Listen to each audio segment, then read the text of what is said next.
Good evening, everyone. Good evening and Jai Hind. I welcome you all to this session. So, in the last session, we were discussing about topics like lifetime ban on politicians. That was one of the topic which we have seen. Then we have also talked about one topic which was with respect to ethanol, whether ethanol is good or bad. That is one topic which we have discussed in the previous session. Then we have also discussed about other topics like coal and the yield of the various products in India. So that is the third topic. And these were some of the common topics which we have seen in the previous session. Okay. We have even talked about women in the panchayat level, that what is their representation at the present time, what are the challenges, and what has been the recommendation of the committee for this. Okay. So these were the topics which we have discussed in the last session. Now, in today's session, we are going to talk about these topics. One of the topic here is deep sea region. Basically, there is one project which has been announced by government with respect to deep sea mining. So that is one of the topic which we are going to see in today's session. Second topic which we are going to discuss is about the appointment of SEBI chief, Securities and Exchange Board of India. So a chief has been nominated there. So that is second topic which we will discuss. The third topic which we are going to discuss is olive Ridley turtles, and then one nation, one port. These are the topics which we are going to discuss for today. Okay. And yes, there is one more question. I think there was one question from Anjali about circular economy. So that also something which we will see. Okay. But before going into that, we have some practice questions which we can go through. Okay. So let's start with practice questions. I hope you have revised the previous topics. Welcome, Sweta. Okay. So we are having this current affair classes on daily basis at 5 p.m. Now, so this is one question with reference to the disqualification of members of parliament. Consider the following statement. An MP can be disqualified on ground of defection under the 10th schedule of the Constitution. Second is saying the Speaker of the House has the final authority to decide on the disqualification of MP under Representation of People Act 1951. Conviction in a criminal case leading to imprisonment of 2 years or more result in immediate disqualification of an MP. Okay. So there are three statements based on disqualification. Last day we were talking about this topic. So can you tell me which of them are correct? Which of these statements are correct? That is the question. Sorry, how many of these statements are correct? I am good and I hope all of you are also doing well.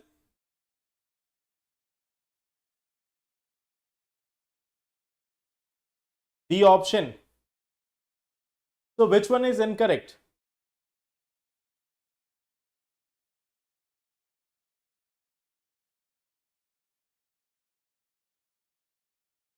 Okay.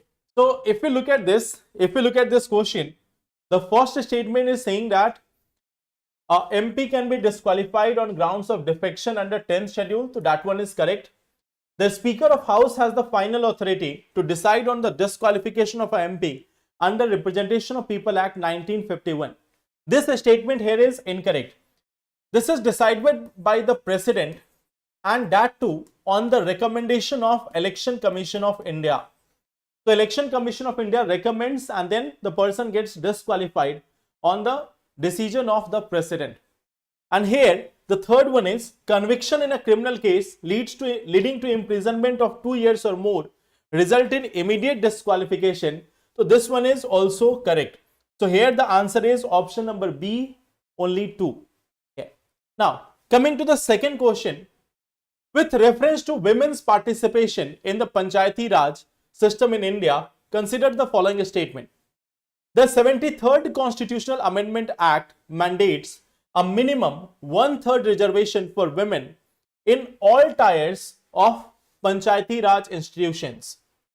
Some states in India have increased the reservation for women in Panchayati Raj institutions to 50%. Women elected as Sarpanch and Panchayat members cannot contest election for higher political offices during their tenure. So this is question number 2.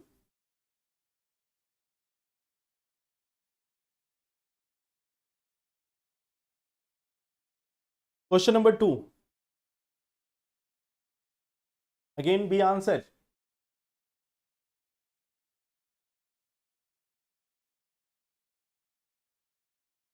Okay.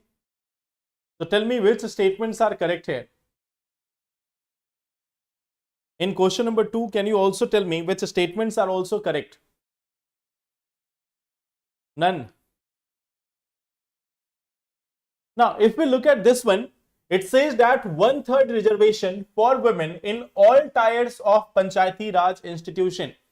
So this one is correct. Okay. Yes, it provides for reservation of 1/3 of seats in all tiers, at the block level also, at the Panchayat level also, at the Jila Parishad level also.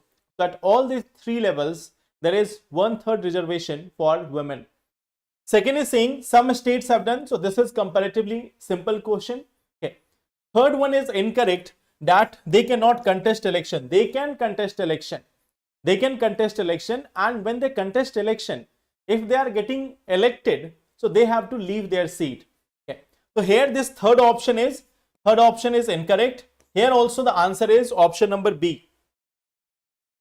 With reference to ethanol blending in India, consider the following statement.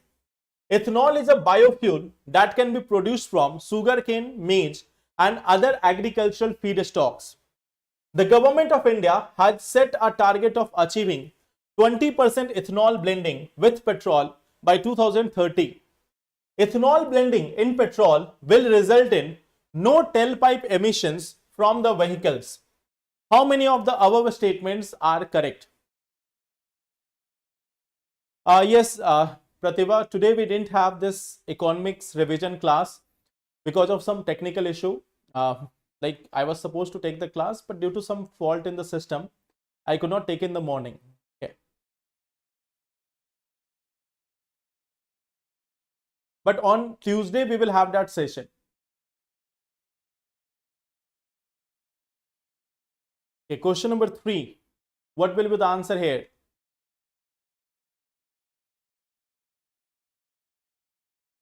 Okay, A option and B. So first one is saying ethanol is a biofuel that can be produced from sugarcane, maize, and other agricultural feedstock. So that one is correct. Second is saying that we have a target of 20% ethanol blending with petrol by 2030. That is incorrect. Earlier this target was till 2030, but now it has been revised. Now it is 2025. So earlier this target was 2030, but now it has been revised. So this second option is incorrect. Third is saying ethanol blending in petrol will result in no tailpipe emission. So remember this part, ethanol will also be burned as a hydrocarbon only. So when you are burning the ethanol, there will be release of carbon dioxide. There won't be release of other pollutants or lesser release of other pollutants like nitrogen oxides, sulfur oxides, and else. Okay. But there will be tailpipe emissions in form of carbon dioxide or carbon monoxide. So this is wrong that there will not be any tailpipe emission. Ethanol is also basically a hydrocarbon. So when you burn a hydrocarbon, there will be release of these substances. So third option is incorrect. Second is also incorrect. Answer here is option number A. Only one. Okay. So in third question, the answer is A option. Okay. Now, there was one of the question from I think Anjali, that what is circular flow of income? So circular flow of income is a basic concept. Like suppose that there are two things, households plus firms. Okay. So suppose that if households are there, now they are working in the firms. They work in the firms or they work in companies. From that, they are getting some wages or they are getting some profit. Okay. So from there, they will get some wage or profit, or they will get rent. So they are also getting some income from the firm. Now firm is producing the goods. It will produce the goods. Now these workers, they will use the money to purchase the goods. So money will return back to the firms. So firms are first giving the money to the consumers or to the households. The households are purchasing the goods manufactured by the firms. So again, the money will go back to the firms. Again, the firms will use that money to produce the goods. In production of goods, they will again require to pay in form of rent, in form of wages, in form of pensions, in form of any other form, okay, in form of labor and all. So from there, again the money will go to household. The household will purchase the goods again. So this is a circular flow of money which we see in any economy. That money is not stagnant with any section; it is continuously flowing. So when the companies are paying more money to the labor up to a certain level, then it will come back to them only. People will purchase more things, they will spend more, and firms will get more and more benefit. So that is one of the things which are said, that when you are paying the employees very much less, they will not be able to spend too much, and when they are not spending too much, then the companies will face this issue of lack of demand in the economy. Okay. So that is what we say, that this circular flow of economy. Okay. How depth of biosphere is measured? Depth means the oceanic depth. Like how what you are asking about? Like how much depth is there in the oceans, or where? There are different measurements of biodiversity. There is like alpha, beta, gamma diversity. So that is comparison of a species. There is one thing like to what extent the biosphere is present. So it is said that generally the biosphere is extending up to 20 kilometer, 11,000 meter in the depth of the ocean to around 9 kilometer above the sea level. So that is considered as the zone in which biosphere may be present or life can be present.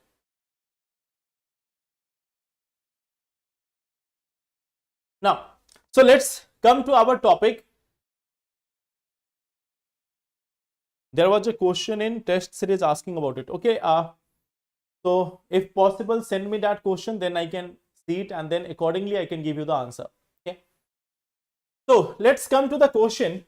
This is the news article which says that a deep sea region has been identified in Tamil Nadu for oil gas exploration. Now, in this statement, in this article, we have to consider a few things. First thing is, when we are talking about deep sea, so what are the resources which are occurring in the deep sea? The first thing, what are the resources which are occurring there in the deep sea? Okay. Then second thing which we are going to discuss, that what are the challenges? What are the challenges due to deep sea exploration? Deep sea exploration. And the third thing which we are going to see from this news article itself, there is a policy of India, open acreage licensing policy. Okay. So this is one thing. These three terms we are trying to understand from here. Open acreage licensing policy. Licensing policy. So these are the three terms which we will try to understand from this news article. The news article is simply saying that around 9,990 square kilometer of area has been identified for deep sea exploration in this area. So let us talk about this. What are the resources there? Can you tell me what resources? Can you tell me what resources are there in deep sea? In the deep sea, what resources we can get? Any idea about this? What are the resources which we may expect in the deep sea region? What are those resources?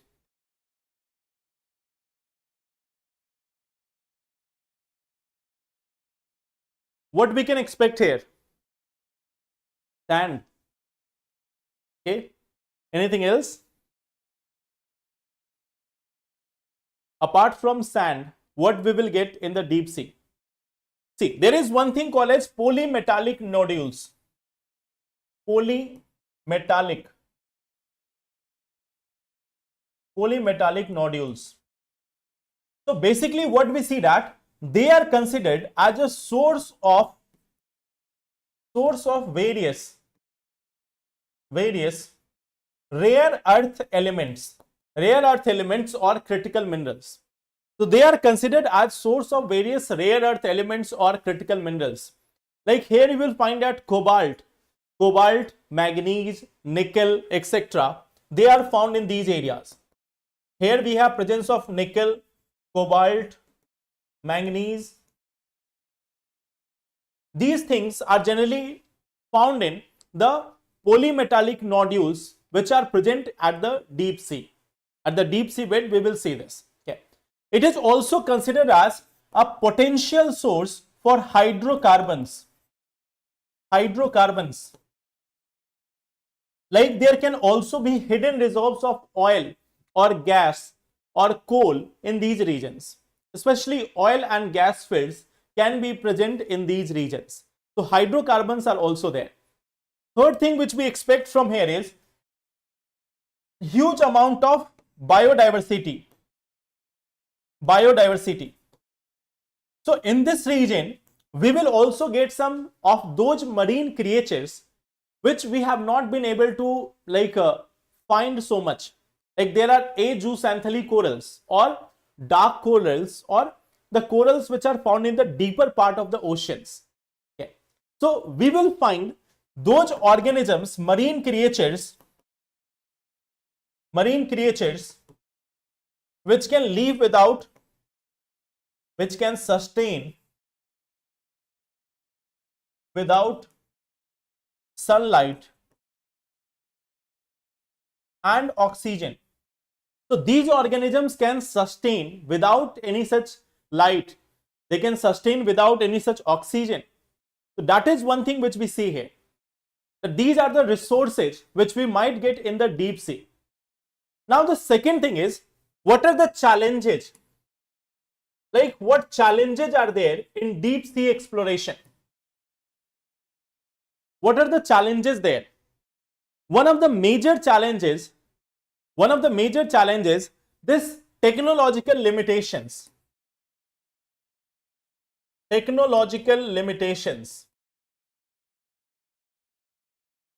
What we see that in the bottom of the sea, in the depth of the sea, there is intense pressure. Right now we have got one special vehicle and one mission of India called as Samudrayan and Matsya 6000. So Matsya 6000 and Samudrayan aims to send three humans to the bottom of the oceans at a 6000 meter of depth. Okay. So one of the challenge which we get is in the deep sea exploration, one of the major challenges like how we will send those vehicles, how we will send the people, how we will do the survey and all.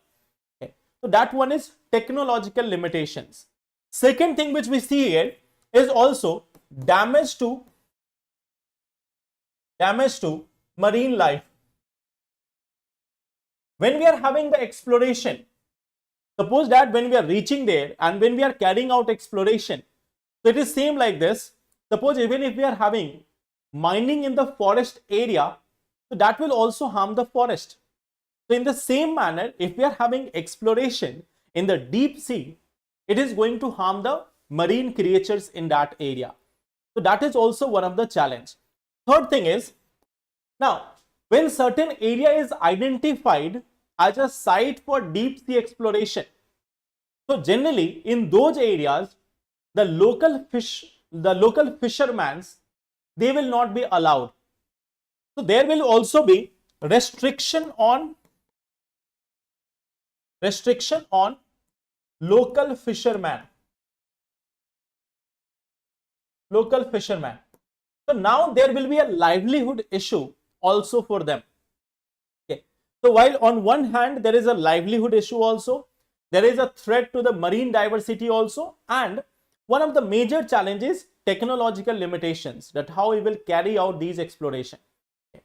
So these are the challenges. Okay. Now there is one more thing which I told you in the beginning. There is one thing called as open acreage licensing policy. Open access licensing policy. So can you tell me what is this policy of the government? Can you tell me what is this policy of government? Open access licensing policy.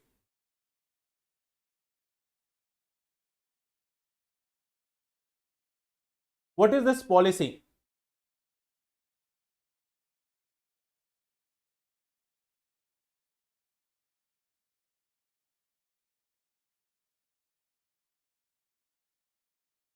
Any idea about this?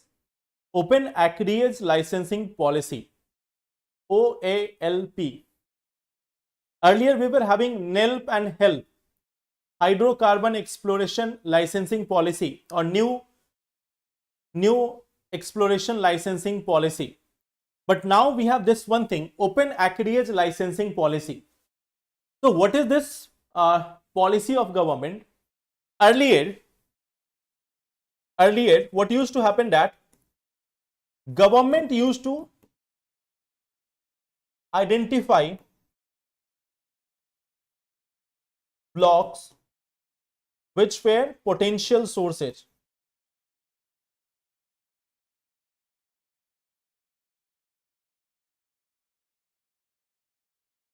of natural resources. Earlier what was the thing, that suppose there is a coal block. So first government used to identify that okay, this is a coal block and we can go for like bidding of this coal block, and then after people can explore this. So first, in the past, this was the policy that government used to decide that which area is suitable for mining or exploration. So which area is suitable for licensing or exploration, that was earlier decided by government, and then they used to go for bidding and all. So now under the OLP, any party can approach government. Any party can approach government. They can tell the government that okay, this is a location where we can have exploration of certain resources. So those parties who have proof, they can go to the government and they can tell that okay, this is an area, here you can get polymetallic nodules or hydrocarbons. Now after that, government will start bidding. Government will start bidding. And then this license is provided. License is provided. So earlier the companies have to wait for this. Earlier the companies were supposed to wait for this, that let the government first finalize that whether they will go for licensing of a block or not, whether they will allow the exploration in certain areas or not. So now this is not the rule. Now the rule is, if you think, like suppose there is a company XYZ, it thinks that in Himachal Pradesh, in certain areas, we can have huge reserves of lithium. So they can approach the government, they can give some proof that okay, in this area, you can get lithium. Then government will also do an inspection of that area. Then they will start the bidding process. Then many companies will participate in that bid, and those who will be selected by government, they will get the license for exploration there. So this is now available throughout the year. Earlier they have to wait for the government, that when the government will announce, then we will go for bidding and all. But now this is available throughout the year. Now allocation or bidding for any project can be done throughout the year. So that is open access licensing policy. Okay.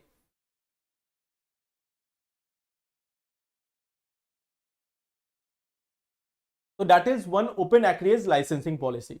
Okay. Now, coming to the second part, SEBI chief. Okay. So a new SEBI chief has been appointed. As you can see, that the Revenue Secretary Tuhin Kanta Pandey, he has been appointed as SEBI chief. So now what we have to see here in this topic, first of all, we will see about the establishment of SEBI, and then we will see that who appoints the chief of SEBI also. Okay. So see, although SEBI has been functioning since 1988, But in 1992, it was established as a statutory body. Statutory body. It was established as a statutory body in 1992. What is the role of it? What is the objective of this? It regulates the securities market, or it regulates this entire capital market. Okay. So this is regulating this SEBI. It is regulating securities market. Securities market. Now see, it has multiple objectives. One of the objective of the SEBI is to protect the interest of investors. It also aims to promote market efficiency and ensure free trade practices. Okay. So it will protect.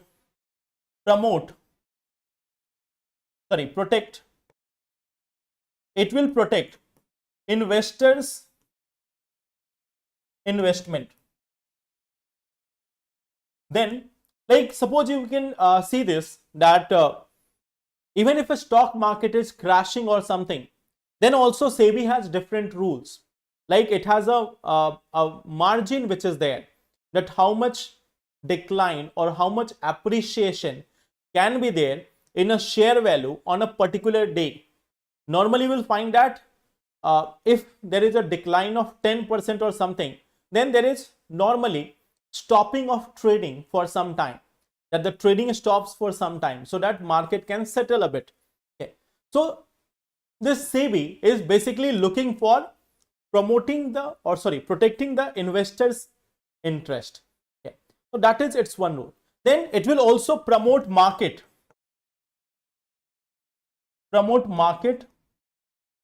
and free trade practices. So that is one of the role of this SEBI, that what role it is going to play. Now, it is one of the organizations having headquarters in which area? Can you tell me in which city we have the headquarters of SEBI? Securities and Exchange Board.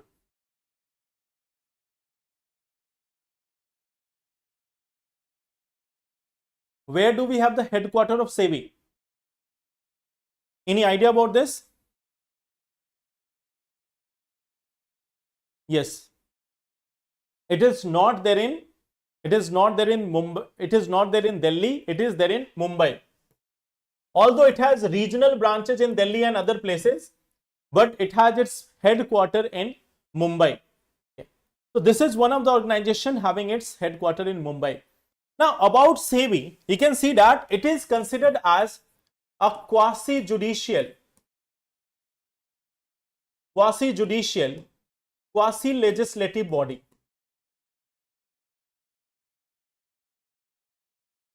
It is having this quasi-judicial nature also, quasi-legislative also, and quasi-executive power also. Okay. So it is having a mix of all these power, quasi-executive also.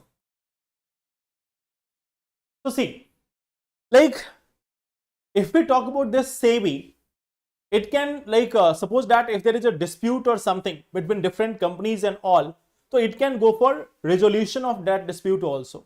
It can also make some rules and all for free trade practices or promoting the interest of investors. It can also impose fines. It can also impose fines or penalties. Okay. Or it can also force or shut down some of the operations. So SEBI is having quasi-judicial, quasi-legislative and quasi-executive function. Okay. So it can enforce compliance. This one can enforce compliance, make rules and adjudicate disputes. So that is one of the important part of SEBI. It has quasi-judicial, quasi-legislative and quasi-executive power. Okay.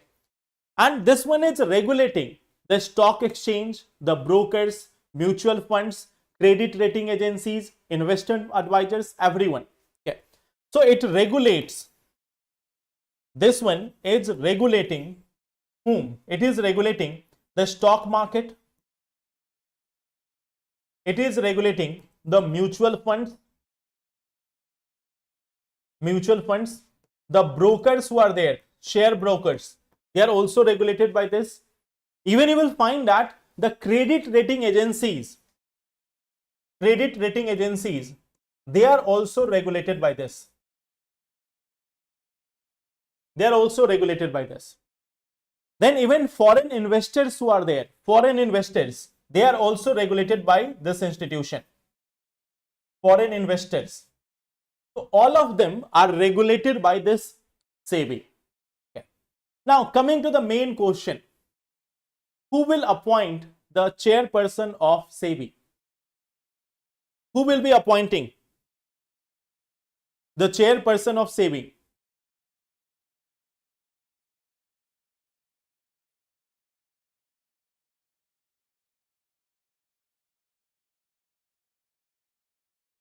Who will be appointing? Central government. Okay, anything else? See, if we talk about the appointment,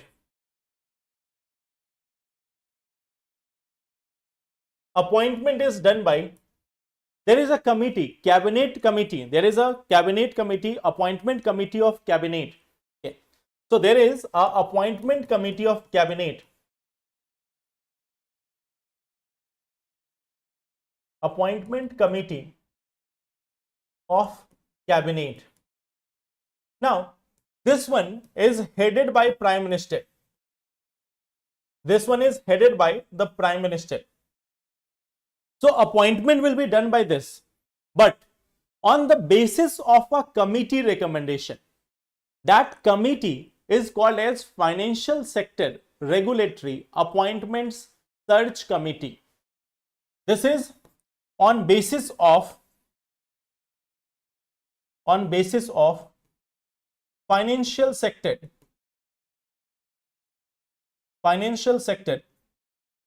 regulatory appointment search committee.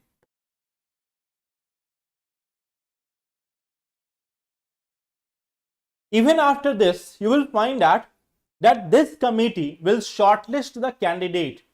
These candidates are then interviewed by the Economic Affairs Secretary and 3 external members.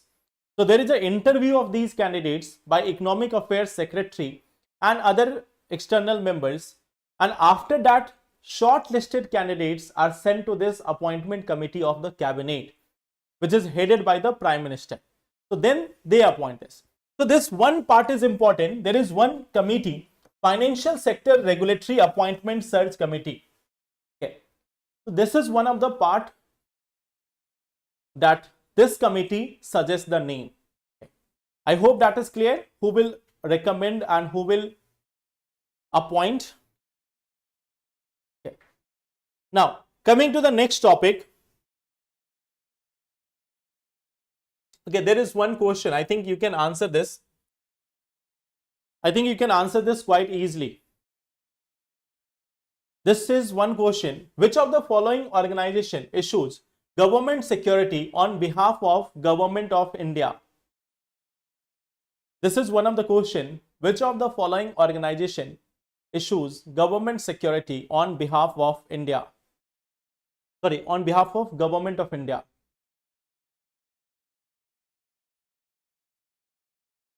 I think after this discussion, you can give this answer quite easily.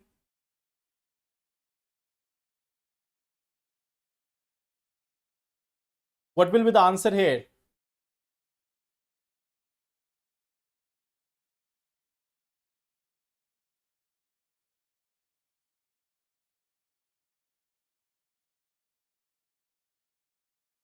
B option, B option, B option. I think most of the people are going for option number B. Which of the following organization issues government security on behalf of Government of India? The answer is Reserve Bank of India.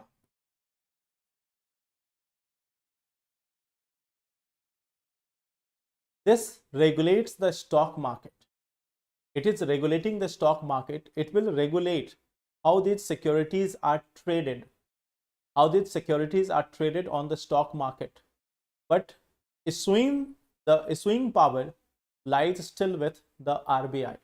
Okay. So this is one thing which you have to keep in mind. Every question is not just related to the topic which we have seen. Okay. So here the answer is Reserve Bank of India. Do not get confused in the core concept. Okay. This is just a regulated.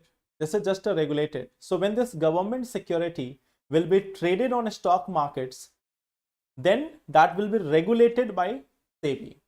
But issuing power lies still with the RBI, Reserve Bank of India. Okay. Now, coming to the third topic, olive Ridley turtles. So again, this is one news article. Now, if you look at the news article, it says that India's olive Ridley turtle numbers improve, but climate skewed sex ratio. Okay. Now, what we see that this is, if we look at the context here, what is the context? We have seen one of the largest mass nesting activity or largest number of this generation of new olive Ridley turtles. Okay. So one of the largest amount have been seen, one of the largest population has been seen. Okay. So first thing is huge number of nesting or huge nesting activity. Huge nesting activity of olive Ridley turtles. Olive Ridley turtles. Now remember one more thing. This mass nesting activity. This mass nesting activity is given a name. It is given a name that is called as Arivada. Okay. It is called as Arivada. So first thing which we have seen from the news article, that olive Ridley turtles, their nesting activity has reached a very high level. It means good number of olive Ridleys have been reproduced this year. But there is one more part. Many of these olive Ridley turtles are female. So this sex ratio among the olive Ridley turtles, it has been believed that due to climate change, there has been impact on the sex ratio. But this is only a claim. This is only a claim. There are certain people who believe that. There are certain people who have believed that a large portion of them are becoming female due to climate change. So that is the context of the news article. Now we have to discuss about these olive Ridley turtles. Okay. This is olive Ridley turtles in a magnified form. Okay. It is like having its day on the beach. Okay. On the beach it is having its day. Very peaceful, very calmful, no stress of UPSC, no other exams, no board exams, nothing at all. So like generally it is said that the life of humans are quite good, but then life of olive Ridley turtle is also quite good. They can relax there. Okay.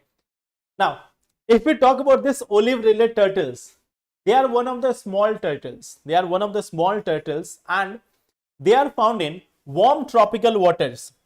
If we talk about their habitat, they are living in warm tropical waters.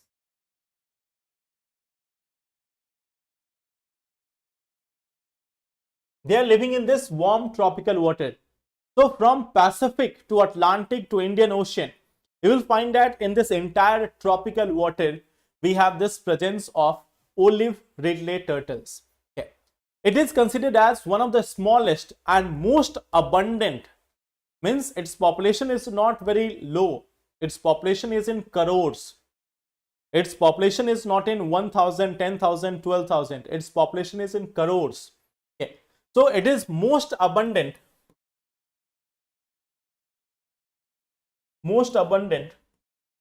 small marine turtles. It is one of the most abundant marine small turtles. Okay. They have a lifespan of near about 50 years. They have a lifespan of near about 50 years. Okay. What we also see in them, that they are like generally omnivorous. They are generally omnivorous creatures. Okay. Normally you will find that they are omnivorous creatures. Okay. And like earlier we have seen, they have one group mass nesting activity which is called as Arivada. Okay. Now, where do we find them? Like, can you tell me what is the nesting site of them? Nesting site. Where do we have the prominent nesting sites of these olive Ridley turtles? Can you tell me where do we have this most prominent? In which state we have the most prominent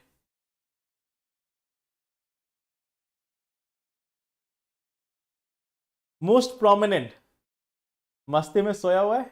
Yes. So olive Ridley turtles are also enjoying their life, not only humans. Okay. Now, nesting site, if we talk about Odisha, Odisha is one of those states where we have mass nesting activity, and particularly there is a river, Rishikulya river.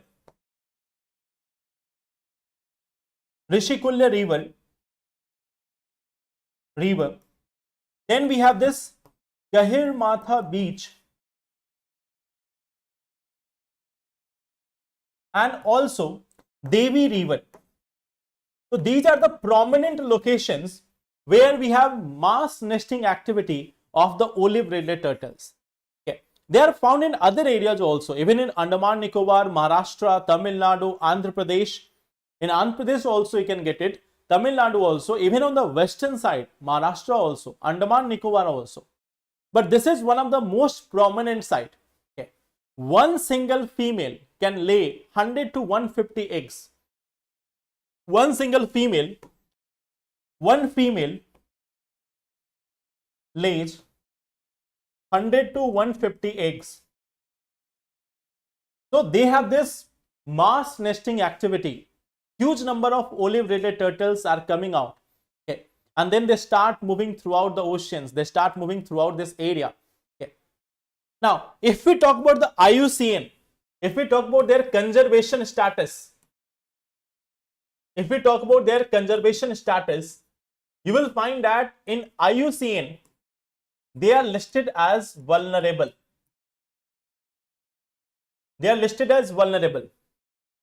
Now, you may imagine that this is having crores of population.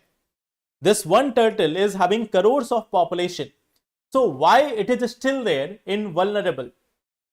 Generally, you find that Great Indian Rhinoceros is vulnerable, or other organisms which are having 4,000, 5,000 population, they are considered as vulnerable. This is one having population in crores, and still it is classified as vulnerable. The reason is there is huge threat. There is huge threat for this olive Ridley turtles. The coastal areas, the beaches, they are being occupied by humans. Human occupation, human resorts, human industries are getting developed near the beaches, and their mass nesting activity occurs near these beaches. So that is why they are threatened. Okay. So that is why they have been kept in vulnerable category. In Wildlife Protection Act, they are preserved under Schedule 1. And even you know that it will be part of Schedule 4. Why? In CITES also, it is there in Appendix 1. So they are well preserved also. Their export or their trade is strictly prohibited. Okay. There we have this strictly prohibited. Their trade is not allowed. In India, there has been certain missions also. Like there is one thing where we have this Indian Coast Guard.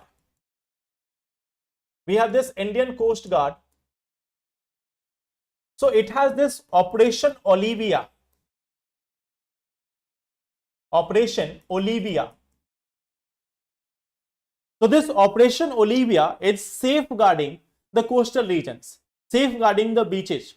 Okay. So this is for safeguarding the beaches. wherever they are having this mass nesting activity, that area is protected, conserved by the Indian Coast Guard under Operation Olivia. Okay. So that is one of the initiative in India for conserving this olive ridley turtles. If you look at their location, where they are found, okay. So if you look at their location, you can see this is the region. This is the region. This is part of South America, part of Central America. Here in the African part also, although number is less. Then again, in India, you can see Maharashtra coast, Tamil Nadu, Andhra Pradesh, and then we have also there in Odisha. Even in certain portions of Indonesia and near Australia. But there are two regions in the world where they have mass nesting activity. One is this portion of Central America. One is this portion of Central America, and then we have this portion of eastern coast of India. East coast of India, especially Odisha. Some extent Tamil Nadu and Andhra Pradesh also, but mainly Odisha. So these are the locations where they have mass nesting activity or aribada. Although they are found in this entire zone. Okay. But mostly we see that mostly in certain areas of India and Central and South America, there is huge presence or abundance of these olive ridley turtles. Okay. So I hope that is clear. Where do we have these small creatures? So this was also a question, although benefits of turtle in biodiversity, they are like essential part of this marine food chain. They will keep the number of zooplanktons and others in control, and at the same time they can also keep the number of phytoplanktons in control. They are also known for cleaning the marine ecosystems, okay, balancing the number of zooplanktons and phytoplanktons. So I think this is comparatively quite easy question.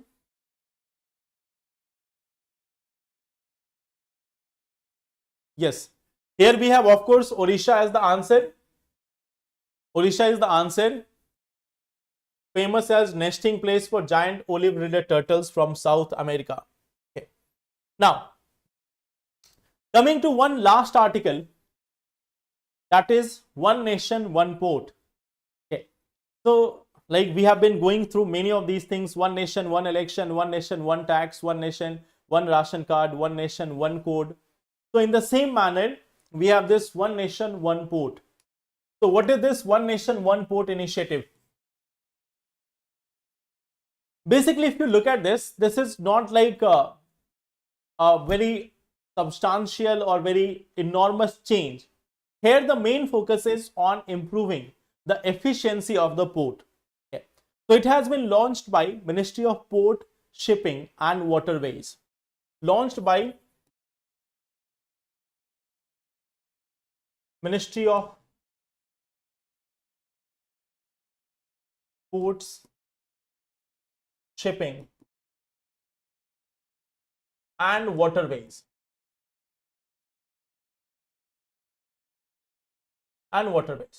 What is the objective here?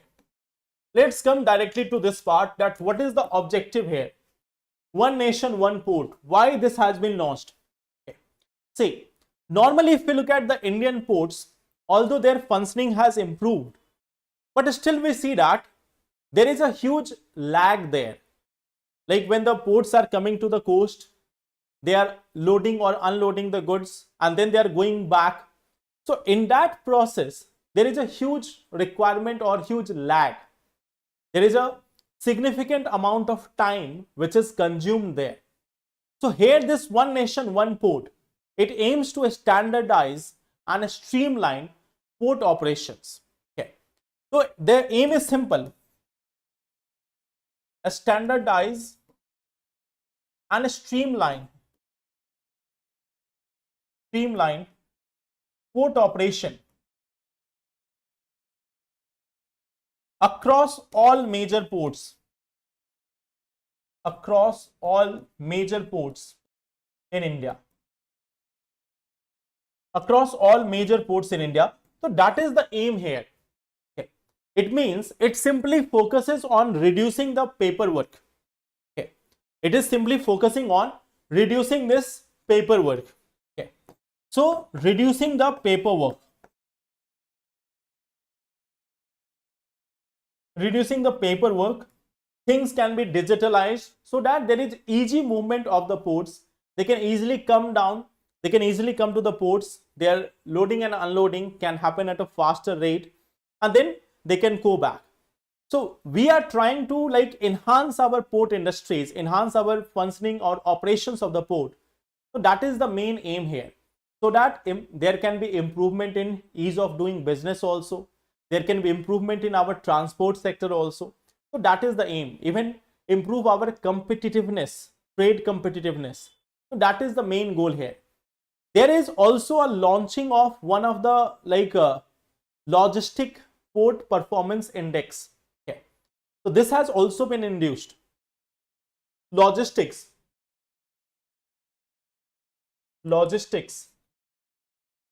port performance index. So that will also be there. Okay. It will try to collect this data. It will try to collect this data that how much the ports are working in a better situation. How is their cargo handling efficiency, turnaround time. Okay. So these things are going to be checked by this logistic port performance index. Okay. There is also this one name which has been given, Sagar Akalan. Akalan means assessment. So it has been even given a name, Sagar Akalan.